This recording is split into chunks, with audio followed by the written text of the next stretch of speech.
Hey everyone, so a few weeks ago I put out an AMA video and I told you guys I was going to follow up with part 2 and that just never happened. If you haven't been reading the descriptions of some of the videos recently, basically just I had gotten a new editor for my YouTube videos and then he and I kind of have had some communication problems and I've been just really kind of dropping the ball on the YouTube stuff, honestly. So I'm going to work on getting a new YouTube editor and maybe have multiple editors just to kind of cover the work so that we've got plenty of videos coming in on a regular basis. I'm working with my management agency. They have some ideas about like working with editors and that kind of thing. So I apologize for the lack of videos recently. I've been working to try and get that stuff sorted. And here's part 2 of the AMA. I also have a part 3 coming out because you guys asked me a lot of questions and I had filmed a lot of stuff a few weeks ago. So I hope you guys enjoy this part 2 and I will see you very soon. I promise, not a few months like the last time, for part 3 of the AMA series this is now turning into. So hope you guys enjoy. Thanks.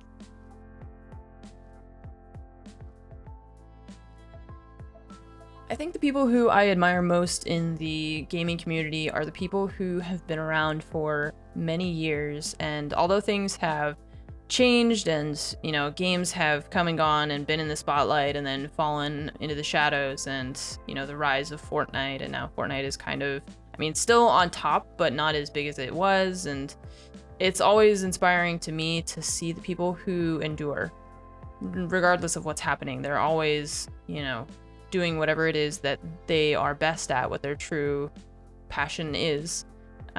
So specifically, Lyric is somebody who I've always said is one of my biggest inspirations because he's one of the first people that I started watching when I was first getting into Twitch, and I have watched his stream for the past 5 years.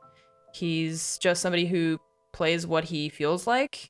I like that he will still branch out and pretty much just play whatever he feels like playing, regardless of whether or not that's what's going to get him the most viewers. So people like Lyric, and that's something that I want to try and continue doing. Obviously, Siege is like my main game because I love it a lot most of the time, sometimes not so much. You know, I like that they just kind of play what they're interested in and not what they think is going to earn them the most money.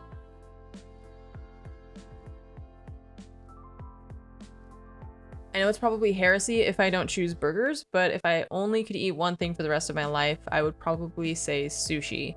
The other thing that I really love is Korean barbecue, bulgogi, which is this type of marinated beef, and also japchae, which is type of glass noodle dish that is really, really delicious.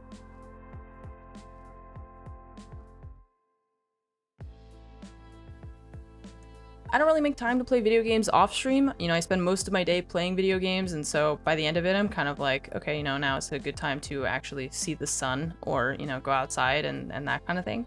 But when I'm traveling, I do like to play No Man's Sky, actually, because I enjoy, you know, flying around, and it's a repetitive game, but it's pretty chill, and it's nice while you're traveling. And I'm sure that the next time that I travel, I will probably bring Anno 1800 with me because that game is really fun, and it will eat the time very quickly.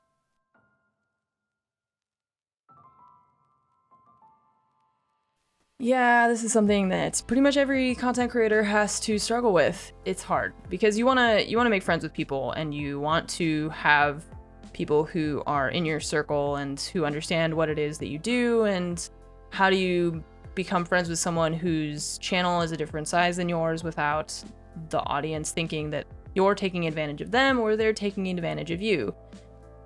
It's really hard when you've got the added pressure of the public eye. I know a lot of people who, you know, like for me, an example, you know, I became friends with Shroud and we played Siege a lot together and we played some other games, and people were really shitty about that. Not a lot of people, but there are a few people who were like, you know, you're trying to leech off of Shroud or whatever.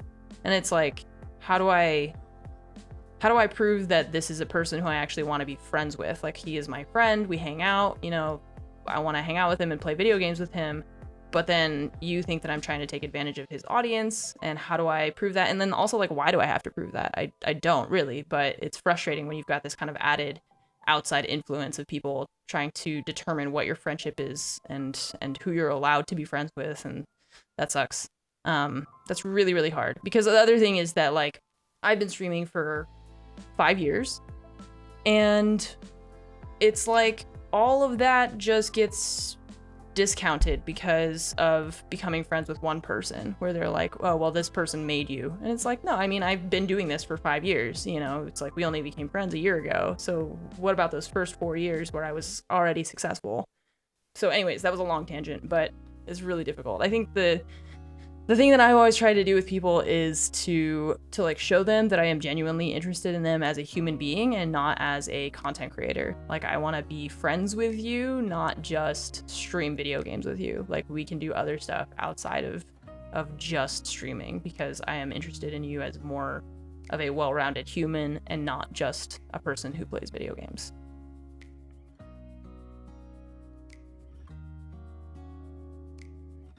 Yeah, music is one of those things that I've always really loved to do. You know, I love singing and I love playing my piano, but man, is it hard to make time for that when you're trying to do what I do for a living. There's just not enough hours in the day.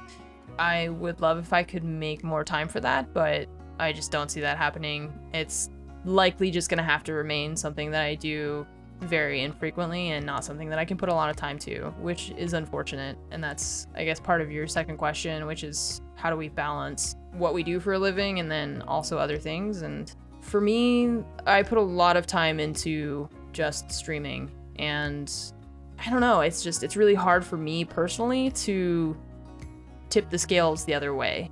You know, I have trouble taking time off of streaming to do other stuff because it scares me to sacrifice what I have worked so hard to build. But obviously I make time for my dog and my friends, and that's something that's important for me to try and balance. I would love if I had more time for music, but currently I just don't. Maybe hopefully in the near future.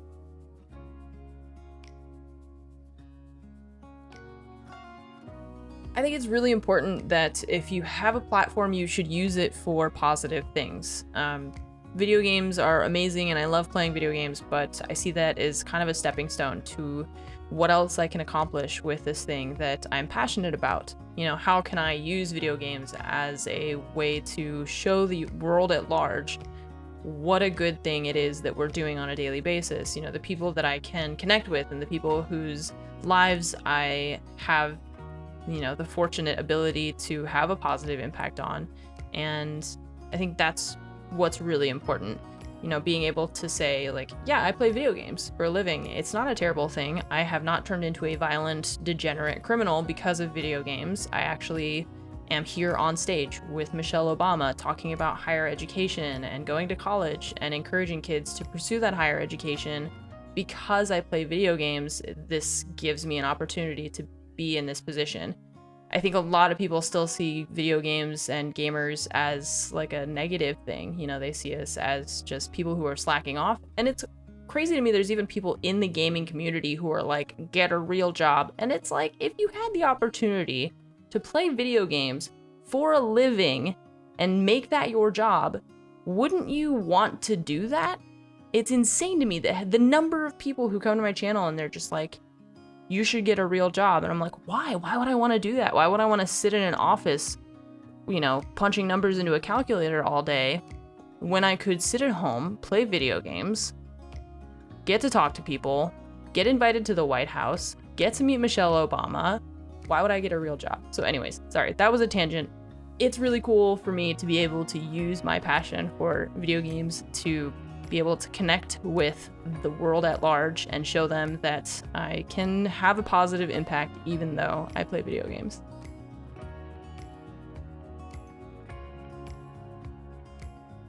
So I do love motorsports, but I actually have this problem where I get extremely motion sick. Like, my stomach can't handle even just like, there are some baby roller coasters at Disneyland that will make me sick. Man, it would be really sick if I could get into something like rally cars are very interesting to me. I love the concept of just having the navigators and the drivers working together. But I'm pretty sure if I tried to do that, I would just throw up everywhere. It would be terrible. I had the same problem when I got to test drive Porsche. I drove the car and I was fine, but when I had the actual professional driver driving the car, I was like, I'm gonna be sick. This is it.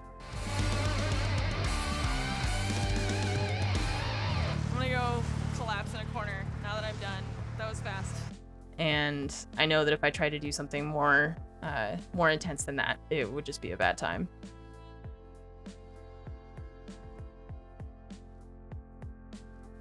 I think one of the reasons that I got so into streaming when I first started was that streaming is a thing that really is a marathon. It takes a lot of time and dedication, and you have to be very disciplined about continuing to stream every day.